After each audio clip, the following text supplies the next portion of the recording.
La bienvenida es para el analista internacional Farid Kahat, profesor principal del Departamento de Ciencias Políticas de la Pontificia Universidad Católica de Perú y coordinador de la especialidad en Relaciones Internacionales. Farid, un placer siempre recibirte aquí. Buenas noches, bienvenido. Gracias, buenas noches.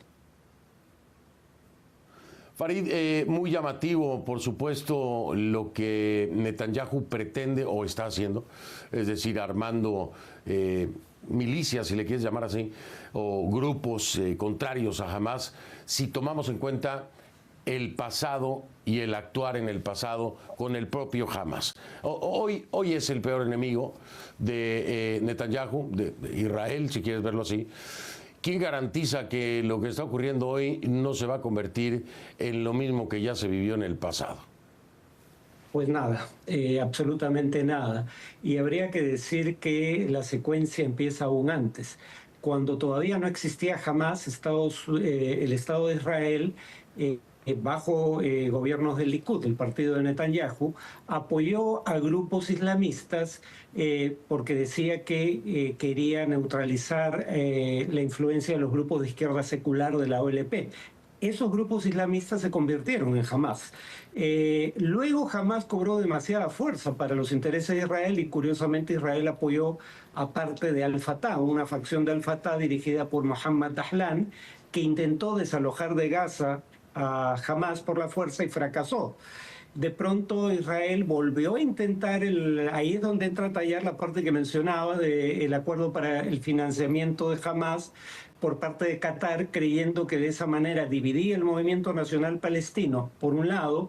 Por otro lado, pensaba que en la medida que Hamas fuera protagonista en el movimiento nacional palestino, eso le negaba a ese movimiento reconocimiento internacional. Y por último, creía que recibiendo fondos de Qatar, Hamas no iba a lanzar ataques, digamos, de envergadura contra Israel. El 7 de octubre demostró que estaba totalmente equivocado. Y según el European Council of Foreign Relations, este grupo, el que está armando ahora Israel, es el que asaltaba los camiones de ayuda humanitaria en Gaza. Entonces, ¿qué puede salir mal? Pues todo. Todo, por supuesto, y digo, lo hemos visto en otras latitudes, también el gobierno de Estados Unidos tiene su pasado en este tipo de prácticas, pero y tú lo sabes muy bien, a los que arman después se convierten en sus principales opositores y enemigos. Ahora, vamos a plantearlo desde esta perspectiva. ¿Es necesario lo que está haciendo Netanyahu cuando ya jamás le dice, paren ustedes la guerra y le entregamos el poder a un actor palestino en consenso? Es decir, con el que ustedes estén de acuerdo. ¿Es necesario esto que hace Netanyahu hoy cuando hay esta oferta? Si su objetivo fuera establecer una autoridad legítima en Gaza que no fuera encabezada por Hamas, no tiene sentido. Pero lo dijo primero su ministro de Finanzas, Bezalel Smotrich, y luego lo confirmó Netanyahu. El propósito no es ese, el propósito es arrinconar en el sur de la franja de territorio de la población civil. Por eso sacaron a la UNRWA, la Agencia de Naciones Unidas para los Refugiados Palestinos, de la distribución de alimentos, porque esta insistía en distribuirlos en todo el territorio. Esta entidad que ha creado Estados Unidos con Israel solo distribuye alimentos en el sur, y el propósito último era aplicar el plan de Trump. Trump lo dijo con todas sus letras: de 1,5 a 2 millones de personas deben ser desplazadas de Gaza, es decir, la virtual totalidad de la población civil. Si tu propósito es evacuar de Gaza a la población civil para reocupar el territorio, lo último que quieres es que haya una autoridad palestina legítima en Gaza. O sea que no le ves ningún futuro a esta oferta, pero entonces, ¿cuál sería hoy por hoy la salida que podrían encontrar en Gaza? Finalmente, si es que hay voluntad de encontrarla por parte de Netanyahu, porque pareciera que no hay tal. A ver, hay una posibilidad de que la semana que viene, bueno, de hecho va a haber una votación en el Parlamento israelí la semana que viene, un voto de confianza al gabinete de Netanyahu, porque uno de sus socios de coalición ha amenazado con abandonarlo por no haber cumplido con la promesa de prohibir de manera definitiva que se enrole a miembros de las comunidades judías ortodoxas en el ejército. Dado que Netanyahu no ha cumplido con este ofrecimiento, su gobierno podría caer la próxima semana, lo pongo en condicional porque no está claro cuál va a ser la relación de fuerzas.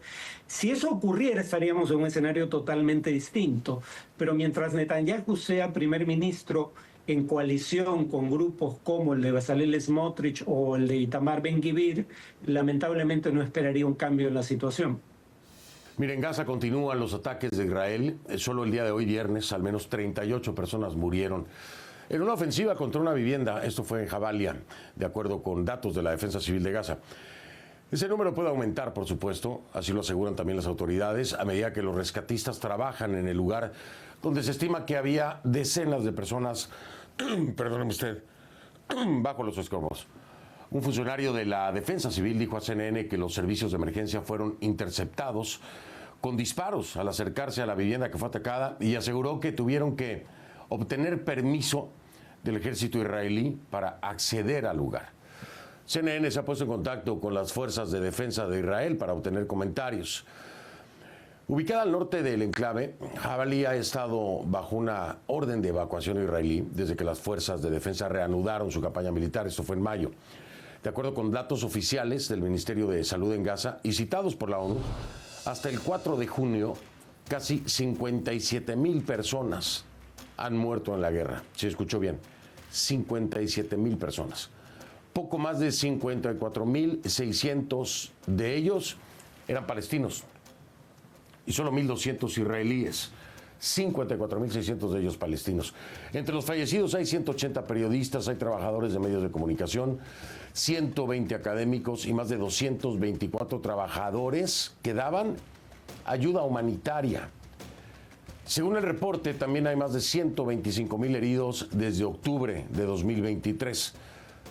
Mientras tanto, Israel continúa con la ofensiva y parece incluso doblar la apuesta. El gobierno de Netanyahu confirmó que está dando armas a las milicias locales, que son rivales, por supuesto, de Hamas, para buscar contrarrestar al grupo extremista. Una decisión que la oposición política ha señalado como una completa locura, porque dicen pone en riesgo la seguridad nacional. El primer ministro israelí, Benjamin Netanyahu, defendió esa operación el jueves. Netanyahu confirmó que había activado clanes en Gaza que se oponen a Hamas y que esto se hizo bajo la supervisión de elementos de seguridad.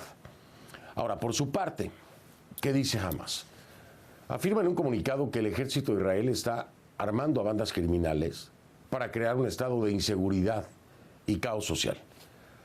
Según informaron dos funcionarios a CNN, la operación en curso fue autorizada por el propio Netanyahu sin la aprobación del Gabinete de Seguridad, donde habitualmente se toman las decisiones políticas importantes en torno a la guerra. Los políticos opositores como Yair Lapid criticaron a Netanyahu por este plan, un plan secreto, que fue denunciado por un exministro de Defensa. Y de hecho acusaron a Netanyahu de haber financiado a Hamas en 2018 en un esquema similar. Sí, financiado a Hamas en 2018. En algo muy parecido. En ese entonces le daba recursos a este grupo contra la facción Al-Fatah. O sea que en el pasado, presuntamente, ya habría hecho un esquema similar, pero con su acérrimo enemigo de ahora, Hamas. Netanyahu admitió en mayo que su gobierno permitió que Qatar financiara a Hamas. Esto dijo Netanyahu sobre el tema, ponga atención. With the advice of security forces, we have operated clans in Gaza who oppose Hamas. What's wrong with that? It's only good. It only saves IDF soldiers' lives.